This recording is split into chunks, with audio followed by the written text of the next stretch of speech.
Assalamualaikum warahmatullahi wabarakatuh. Kepada Ibu Rani Kurniasari selaku dosen pembimbing mata kuliah praktikum perkantoran, perkenalkan saya Harjanto, saya dari kelas 224E01, NIM saya 2218062. Saya dari Prodi Administrasi Bisnis Universitas Bina Sarana Informatika Depok. Assalamualaikum warahmatullahi wabarakatuh. Kepada Ibu Rani Kurniasari selaku dosen pembimbing mata kuliah praktikum perkantoran, perkenalkan saya Harjanto, saya dari kelas 224E01, NIM saya 2218062. Saya dari Prodi Administrasi Bisnis Universitas Bina Sarana Informatika Depok. Untuk video kali ini saya akan menjelaskan bagaimana cara penanganan rapat, seperti perencanaan rapat, pelaksanaan rapat, dan hasil rapat atau notulen. Sebelumnya saya akan menjelaskan apa sih rapat itu sendiri. Rapat adalah merupakan suatu media komunikasi yang diselenggarakan oleh banyak organisasi, baik swasta maupun pemerintah. Rapat merupakan alat untuk mendapatkan mufakat melalui musyawarah atau juga merupakan media pengambilan keputusan dengan musyawarah untuk mencapai mufakat.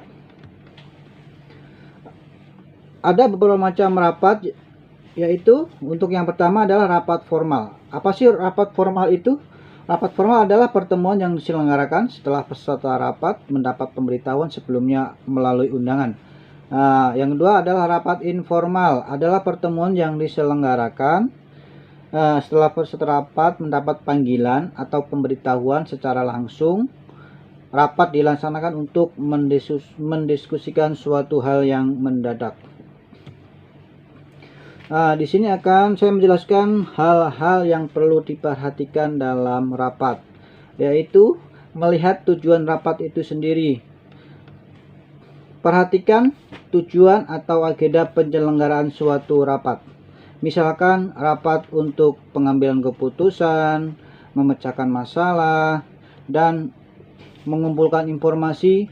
Di sini saya akan mengadakan rapat tentang penyegaran karyawan Departemen Ilmu Kesehatan Anak.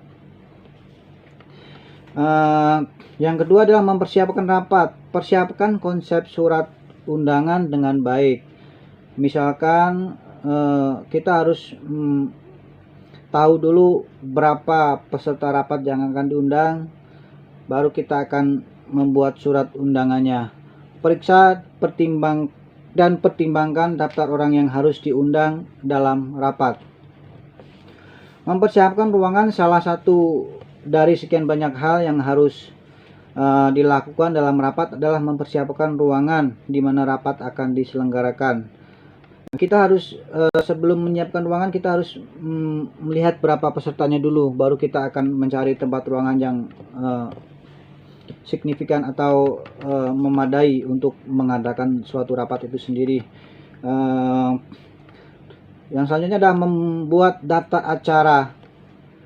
Mempersiapkan bahan rapat, mempersiapkan peralatan rapat. Membuat daftar acara apabila yang akan dibicarakan dalam pertemuan akan diselenggarakan telah ada, maka dalam acara di dalam suatu pertemuan harus disusun secara sistematis. Kan di sini saya akan membahas tentang penyegaran karyawan Departemen Anak. Kita harus melihat dulu tujuan penyegaran mau kemana, waktu diadakannya kapan, terus berapa biaya yang akan dikeluarkan. Kita harus susun itu semua dengan rapi. Yang selanjutnya mempersiapkan bahan rapat bersamaan waktu dengan mempersiapkan undangan kepada para peserta rapat. Maka sekretaris juga mempersiapkan bahan yang akan digunakan dalam rapat. Dan kita harus mempersiapkan ini seperti konsumsi buat rapat, snack lah. Yang selanjutnya adalah mempersiapkan peralatan rapat.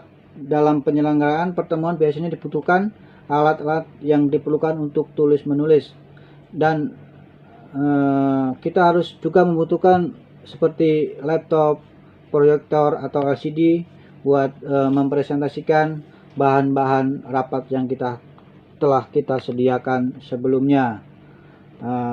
Sekian video dari saya, kurang lebihnya mohon maaf. Assalamualaikum warahmatullahi wabarakatuh. Selamat menonton.